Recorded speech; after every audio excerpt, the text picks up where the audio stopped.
Yang Berhormat Raub, saya jemput Yang Berhormat Sungai Besar. Bismillahirrahmanirrahim. Assalamualaikum warahmatullahi taala wabarakatuh. Salam sejahtera, selamat petang. Terima kasih Tuan Yang Pertua. Terlebih dahulu Sungai Besar ingin merakamkan rasa simpati dan mohon dipermudahkan segala urusan kepada semua mangsa-mangsa banjir seluruh negara yang mengalami kerosakan harta benda, terbinasa tanaman dan ternakan serta gangguan emosi dan mental.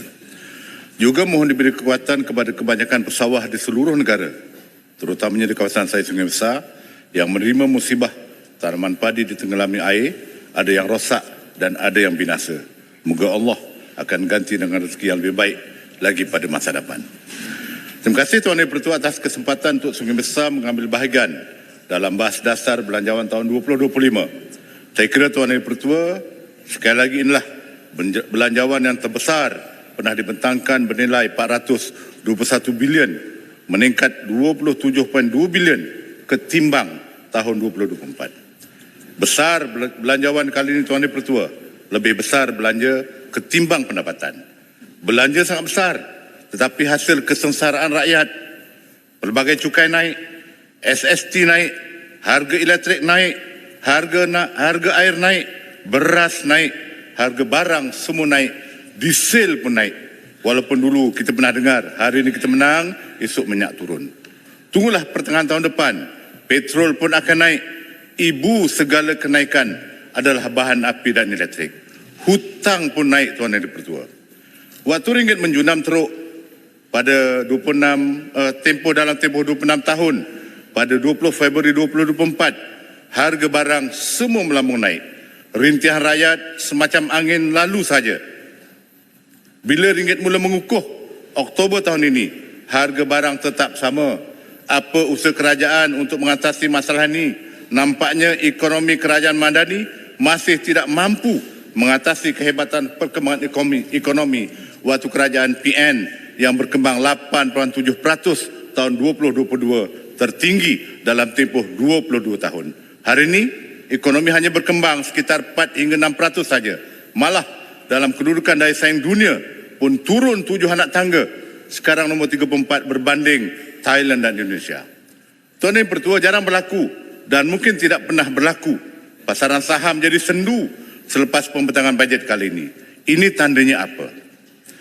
Tuan Yang Pertua, secara peribadi saya gembira dengan pengumuman kadar gaji minimum meningkat ke 1,700 yang bakal dilaksanakan pada Februari 2025. Walaupun pengumuman kenaikan agak menyeronokkan, kerajaan kena melihat kesan pada PMKS, pemilik usahawan mikro kecilan sederhana, seramai 1,101,725 usahawan mungkin akan terjejas kesan daripada kenaikan kadar upah.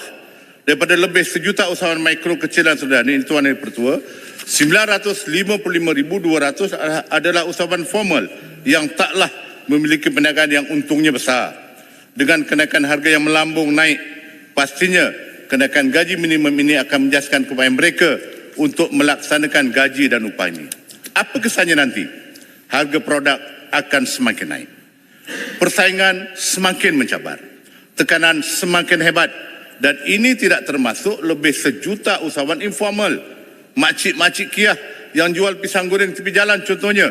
Bagaimana mereka nak mengatur dan mengurus tunai mereka antara kenaikan gaji dan meraih keuntungan. Saya nak tanya Kuskop, Kementerian Menjaga Usaha MKS dan informal ini, adakah bersetuju dengan dasar baru ini?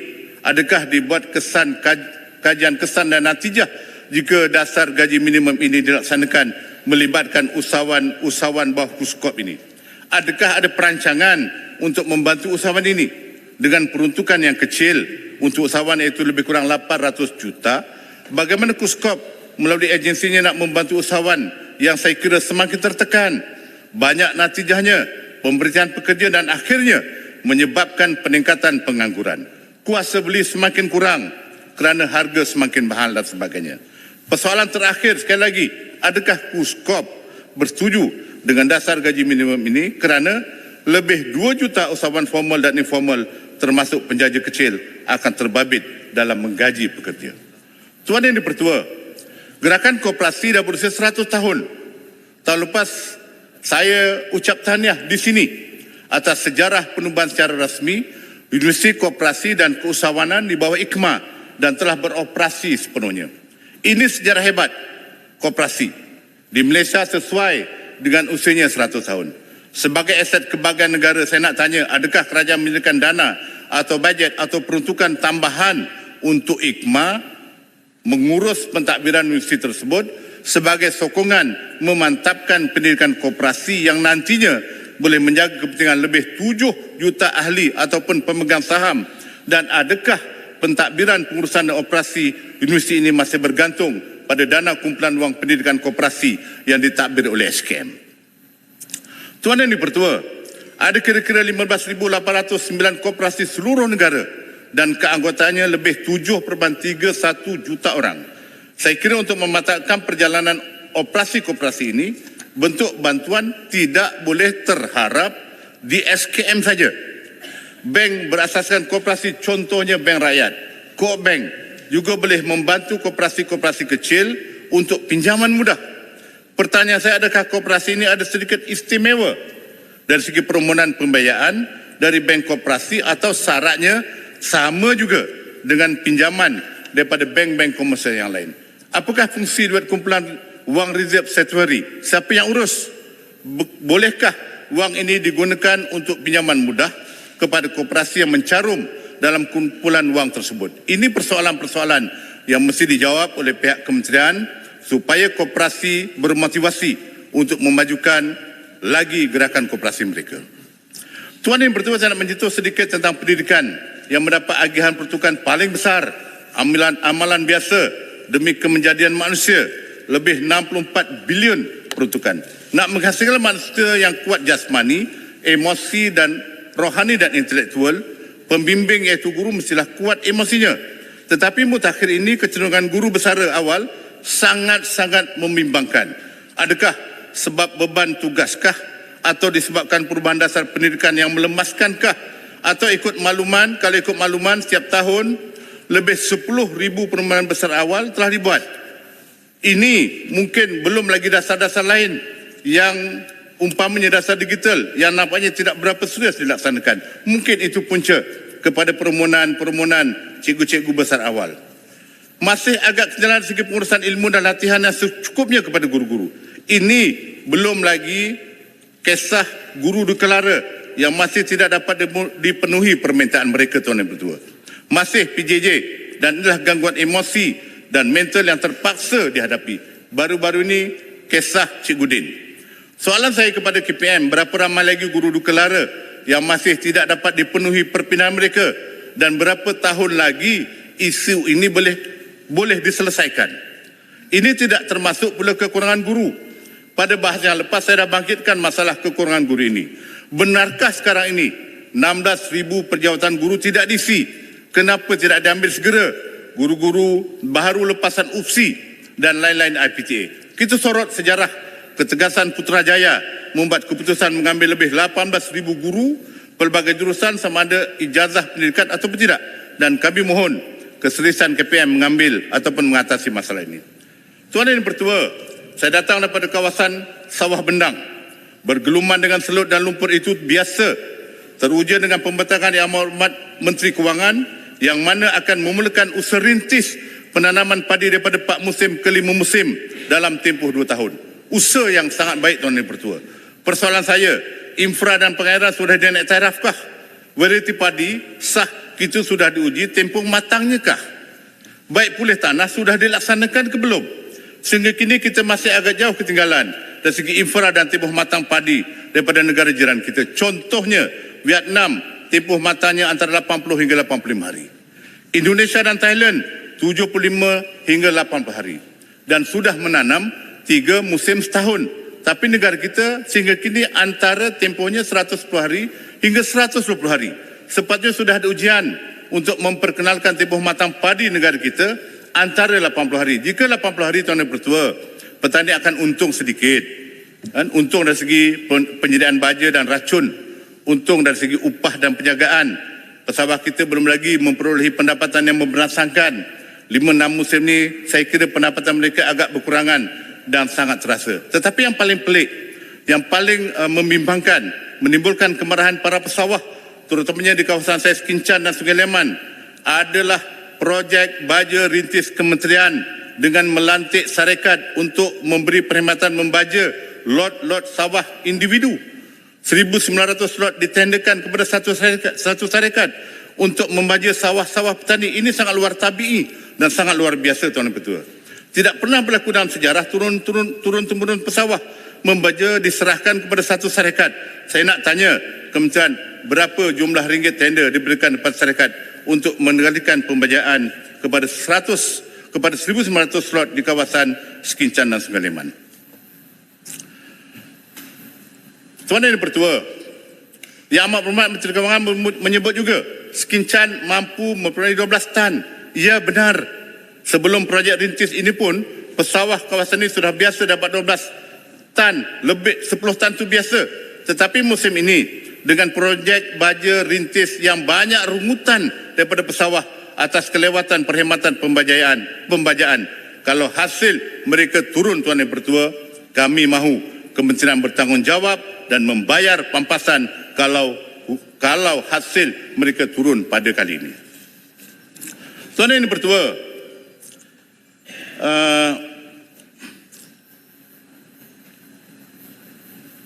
projek rintis ni kalau ikut maklumat akan diperluaskan ke blok lain kerana dalam ucapan belanjawan kerajaan akan memerlukan projek rintis dan pada waktu Maha 2024 Yang Amat Berhormat PM pernah berkata kerajaan bakal laksana projek rintis raksasa padi bernilai 5 bilion. Kalau projek rintis ini dibuat, berapa banyak lagi kerajaan nak belanjakan kepada satu perkhidmatan yang pesawah dah buat turun-temurun dulu? Berapa banyak syarikat nak dilantik? Akhirnya yang kaya bertambah kaya, yang miskin papa ke dana. Harga padi tak naik juga. Input pertanian semakin bertambah, membajak upah naik kerana diesel naik. Kos angkut benih, angkut baja, angkut padi naik kerana diesel naik. Kos mesin padi naik, kos tanam caleg naik, kos drone naik. Semua pesawah kena tanggung. Hasilnya belum tentu. Yang paling malang nanti, Tuan Yang Pertua, kalau ada orang tanya, ini apa? Ini padi. Shell Helix Ultra, designed to unlock the true power within your engine. Padi jadi apa? Padi jadi beras. Berasnya mana? Berasnya kena import. Inilah perkara yang sedang kita lalui sekarang ni. Ini ada satu lagi janji kepada petani. Pada 27 Mei 2024, ini musim 1, ada pengumuman daripada kementerian yang kadar insentif pembajakan dan insentif penuaian diperkenalkan, iaitu pertambahan sebanyak 50 dan 60 ringgit. Kalau ini sudah dijanjikan, pertanyaan pesawah, kalau sudah diumum, laksanakanlah. Dan ini dah musim yang kedua. Ada sedikit masa lagi, mohon Tuan Yang Pertua, berkaitan dengan Sungai Besar, jajaran penyambangan WCE, jajaran jalan persekutuan FR5 daripada Skincan ke Sungai Besar dan Sabak Benam. Saya nak bertanya kepada JKR, adakah sudah diserah? Kalau sudah diserah, kita rasa sangat duka cita kerana jalan yang berharga beratus juta itu banyak masalahnya, tidak rata, banyak tampalan, takungan air waktu hujan, banyak kemalangan, penutup manhole terbuka dan banyak berlaku kerosakan, tidak termasuk sistem peparitan yang sangat daif. Dan satu lagi, saya nak membanyakan hasrat kesekian kalinya, hasrat penduduk Binjai Jaya, Tanjung Medan, Rancangan Tanah Belia 1, Rancangan Tanah Belia 2, kawasan Sungai Panjang, Sungai Besar, berkaitan naik taraf Sekolah Komprehensif K9 Binjai Jaya, dinaikkan taraf ke Sekolah Komprehensif K11 di SK Binjai Jaya, di sekolah yang sama. Ini saya rasa ini kali ketiga, Tuan Yang Pertua, saya membawa dan saya yakin suara rakyat Sungai Panjang akan didengari oleh KPM. Dan satu lagi berkaitan dengan kawasan jajaran pantai Skincan ke Sungai Besar yang berisiko dengan hakisan pantai dan rebakan benting, dah berlaku banyak kali, kan? Dah banyak peruntukan kecil-kecilan dan kita mahu supaya ada satu perancangan jangka panjang dibuat oleh JPS berkaitan dengan tebatan banjir di kawasan Sungai Besar. Dan akhir sekali, saya nak menyokong setinggi penghargaan dan tahniah kepada usaha All Party Parliamentary Group APPGM yang menyokong melaksanakan beberapa program berentasi kawasan parlimen dan merentasi parti politik dengan melaksanakan program berdasarkan kajian keperluan parlimen tersebut, membuat libat urus yang sistematik dan mesra. Dan saya kira perlu pihak kerajaan menambah dana dan peruntukan kepada pasukan rentas parti tersebut supaya lebih banyak lagi program dapat dilaksanakan. Tahniah kepada pasukan rentas parti dan akhirnya saya nak mengucapkan selamat menyambut Hari Deepavali kepada semua rakan-rakan kaum India di negara ini. Deepavali Nalwal Tukal. Terima kasih Tuan Yang Bertuah.